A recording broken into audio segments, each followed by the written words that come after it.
I do my best. Look, in these days you have to be creative. Yeah. You just have to find your creative outlet. I enjoy writing and seeing many ridiculous things.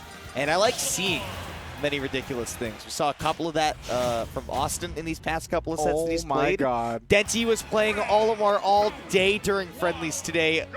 And this is a targeted counterpick if I have ever seen one, because Awestin has some opinions on this matchup. There's a couple of layers that go through this. So first of all, Awestin hates this matchup. He has made some statements on Twitter that I don't think I'm allowed to repeat. You're certainly not. About this matchup. But also, they're not just the matchup, but it's fun playing Olimar, you know? Denti was saying, I'm going to wait for 3.0 to drop to see where the characters lie before I put all my eggs in a basket. And then might pick up Olimar again. I say again because Denti was very clearly the third best Olimar in Brawl. And I thought you were about to say in DFW. I was about to laugh my butt off because I was like, that's wrong. No, third best Olimar in Brawl, like of all of Brawl. Of every player out there. Yeah. So, dude's pretty darn good with the character, has a lot of that muscle memory, and of course he had an Olimar for a little bit in 4. He didn't pull him out very much. Ooh, as good as the character is, Denti could definitely figure him out. I think the big thing that Denti needs to know is that, that Army does so much against Awestin is figure out how to put that pressure on with Olimar. Denti has always been a more reserved player than Army. Army kind of gets aggressive, sometimes goes off stage with these spares and these down airs. Denti doesn't do a lot of that. There we go, he tried to catch it. Oh. Just barely at the range. Yeah, he's definitely in the idea of, as long as my Pikmin are going horizontal, it doesn't really matter what else happens. But Awestin has seen that before. Does he have a jump? Yeah, does have the really jump. Smart recovery too. Yellow Pikmin going out again. Awestin wouldn't be able to do anything with PK Thunder to take care of that. Back there is going to do it for cleanly. So if this doesn't go well, do you think we're seeing the trainer? Oh, I think we're seeing the trainer come out. But I think that Denti, if he gets this back down to 1 stock, sticks with the Olimar for a little bit. I would like to see that. I saw him play, like I said, saw him playing some friendlies with it. Looked pretty good.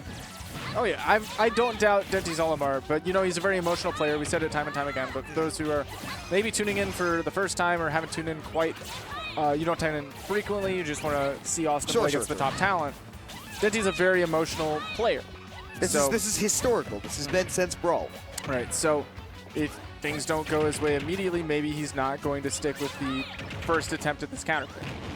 But I would love to see him stick it out and see, get the experience that he needs to make this counter pick the right one. The purple Pikmin are working so well for him. I think that if he's going to stick with the Olimar, that's what he should be sticking with, because those purples are doing so much work for him on stage that he can just toss out hitboxes. Yeah, those big... He wanted to... Oh my gosh, yeah, Awestin was like, throw one, I dare you. And Denti was like, all right, bet. Yeah, he wanted Denti to throw out a smash attack in that situation. Get the reflect. Awestin is so good at mixing up those recoveries. That down smash catches whatever Awestin wanted to do. Hey, man, don't call it a comeback, but Denti's got it back down, like I was saying. See that 1 stock to 1 stock scenario that he's been looking for. Yeah, but he's got to watch out for back throw, back air at the ledge. Quite a few options to set up down smash. Even there we saw catching the neutral get up. Awestin cleanly taking it. Almost untouched on the last stop. If Denti had if he had the purple Pikmin at the ready there, that would have been great for him to cover himself coming back onto the stage to throw out that hitbox. But I guess it just wasn't at the ready there, so had to eat it, man. Yo-yo's coming. Going to final destination is the counter pick, and I think that means we're sticking with the Olimar because this is not a stage that he normally counter picks for trainer. Especially not a Pokemon trainer stage. No, I think that Olimar sticking with it for one more, great. Normally we see Town and Cedar, maybe Battlefield as the Pokemon trainer counter pick. Battlefield often for the Pokemon trainer. So Denti's a big believer in it. But yeah, I mean, you were saying Final Destination is a great stage for Olimar to just get those setups and create that distance that he needs. Ooh, did you see that? Empty landing, Awestin with the grab. That was a free forward smash. And look, that purple up smash, it keeps you locked while the Pikmin is spinning, and then Denti can just run away and set up his next zone. Purple up smash is the one to watch out for. The others aren't quite so strong. I believe, and I could be wrong, but I'm pretty sure that the yellow Pikmin is also pretty safe. Yeah, gets you that electric stun. It's excellent to see if you were that Olimar player. Love having those available options, and Denti's got purple and the yellow. Ooh, that big purple forward air. Gonna close in percents, but both could drop a stock right here to the right attack. Wow, you can see just how much shield stun that purple has, huh? Is palpable. Awestin playing that distance, turning the back. And he thought that that side magnet would take care of the white Pikmin. In the end, it didn't even matter. Linkin Park, man. Use the sub smash to catch the Olimar, but brilliant recovery. Such but that, spacing. Yeah, missing the landing though. Unfortunately, doesn't stick it. Awestin sticks it to him. Ooh, up smash out of shield. Yep, there's that yellow up smash, very safe. Denti wasn't able to follow up after it though. Yeah, these high percents, all you need is the up smash damage. At low percents, you can get some pretty good conversions. So. Yeah, man, this counter pick is working so well for Denti. You said it. Ooh, wow. Must have caught Awestin dripping in. Like you said, up smash out of shield. Yeah. You got the thing about Olimar as a zoner is he's really good at keeping you away. But once you get in, if you make one mistake on his shield, he's got that up smash. Yeah.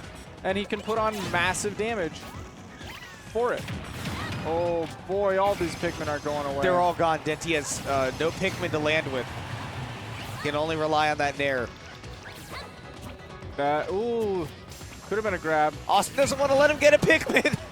Denti hasn't had time to pull one. Yeah, wait for Denti to choose an option getting back on stage. And though the immediate Pikmin pull forward smash, and he got away with it. He got away with it. He's got his Pikmin back.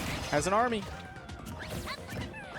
Oh, that can't punish that up smash. Not the purple. But Awestin throwing out enough hitboxes was eventually able to catch the captain. He is taking so much damage from this white. The white and the blue stuck on him, and Denti once again catches the drift in by pointing to the skies and telling that purple Pikmin do a couple flips. The Olympic judges are holding up a 10 out of 10 to that one. He pointed exactly where he was about to send Awestin. Straight up. To the moon. Ness isn't the only one that calls his shots. Olimar can do it too. Can you imagine how long home runs would be hit if you could just tape a purple Pikmin to the end of your baseball bat? God. That sounds like murder. Purple Pikmin are inches tall. Yeah, but they hit so hard. Well. Somebody hit me up on Twitter if you can get a baseball collectible in Pikmin. I'd like to hear about that. All I know is that when Ness bats a Pikmin, it gets sent straight back. Yeah, gets sent straight back. But what if he had a Pikmin? I don't know if taping a Pikmin to your bat would help. I'm unclear. Who knows? I don't know the lore. We don't have the lore to back That just that seems up. like cruel and unusual punishment for the Pikmin. This is where the bad Pikmin go. This is Pikmin jail. Yeah, on Ness's bat, taped to the bat. Taped to the bat. Here we go. Oh, there we go. Waiting at the up smash, but the yellow one is also safe, so he wasn't able to shield grab it. Oh, he has guts. Ooh, but 79%. Man, if he was a Pokemon, Guts would be activating right about now. It definitely looking like some status is on him. Yeah.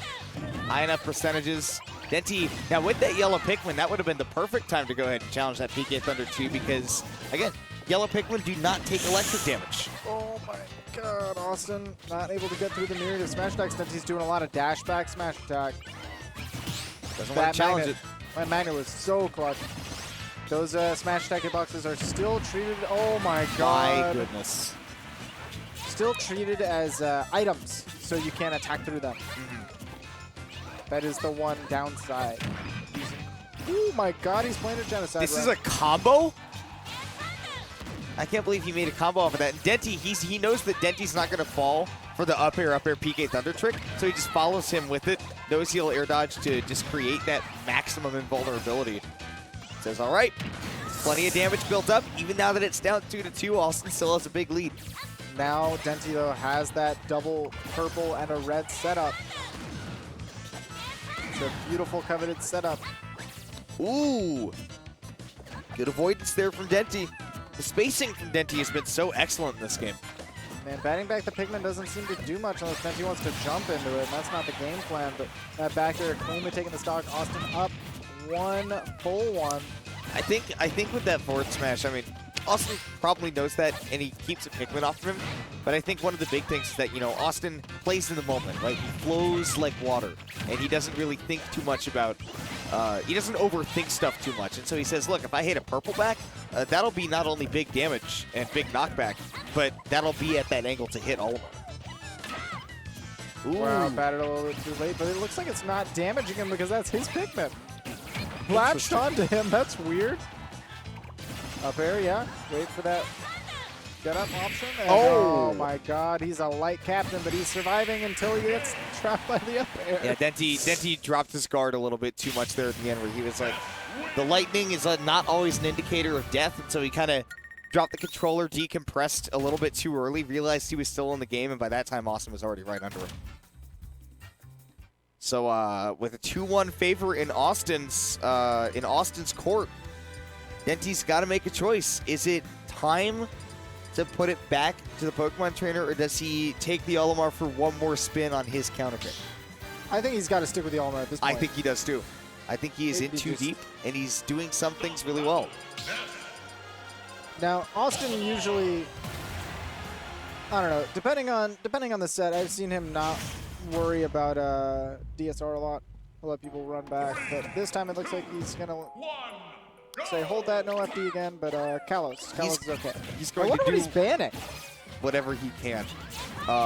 If you're not banning the big, wide... I would imagine he doesn't want Lilac. I would throw out that he probably doesn't want Lilac. For what reason? Because Olimar still has that horizontal game to play with. He can stick up onto the platforms, and Awestin, like you said earlier, doesn't want to lose his recovery options. That's true, especially against this character. Losing his recovery options is going to be terrible. I see where he's coming from. Okay. And I think you also mentioned I would normally Denti likes Town and City a lot. Maybe struck that for the size. Town and City was my guess. I don't know if I hate that in this matchup as Ness more than FD or Kalos. Yeah, but But either way, you're sometimes going to be FD3. If this goes to a Game 5, you're taking away that ability anyways. So you just kind of pick your poison. You say Kalos or Town and City. And so far, Kalos looking like it's just fine for Awestin, taking that first stock. There's a whole lot of, just keeping Denti in the disadvantage once he got the hit. And so far, Denti's doing much the same. Awestin has to, just kind of go for that extra damage. Far too far out. Denti evening it back up really quickly with that edge guard. It just looked real clean. Wow, that red Pikmin does not care about nothing. Took all of that PK. Now Denti still with 3 Pikmin, able to apply some pressure as Awestin tries to create some space. Oh my goodness, the walking to make that spacing happen.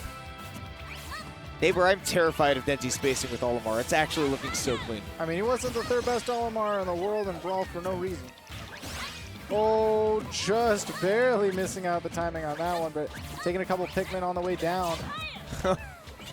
Denti saw how aggressive Awestin was being, that he only had 1 Pikmin. Oh my goodness, but catching him trying to retreat to ledge. Awestin has a chance. The ledge trap, he tried to catch maybe like a Pikmin toss from ledge. I think maybe a forward smash. Denti's been doing a couple of those smash attacks coming right off the ledge. Yeah, okay, I see. Oh, back here, man. Nothing takes down those purple Pikmin, dude. Yeah, you gotta get a couple of hits on those. They're like little Lumas, dude. Yeah, I think it was Fallen who pointed out in a tweet like, man, these commentators got to stop saying that it's great Pikmin management to keep all these purples around. They just survive They just live, forever. dude. Yeah. It's not Pikmin management. That's Darwinism. It's total Darwinism, dude. But even then, knowing that you don't throw them off the stage at the very least and know that they're a great tool for you on stage in the matchup, you still got to make that decision. Because they're also a great edge guarding tool if you use them right. Right. They're basically like Peach Turnip at that point. Oh, yeah. There's situations where you weigh your options. That was a beautiful chase for the grab. Down smash, not going to do it, Awestin. Woo. My ADD maxed out with how many things were happening on the ledge right there. Yeah. Yeah, I feel that. There's definitely a lot of buttons that can be pressed by both of these characters. Denti's percent is pretty much maxed out at this point, and Awestin not going to find the PK flash, but gets enough of a setup to finish it out the way that he needs to with a 3-1 victory coming off of that up smash, which may have gotten a nerf, but a small one at that. Yeah, it doesn't seem very significant. No.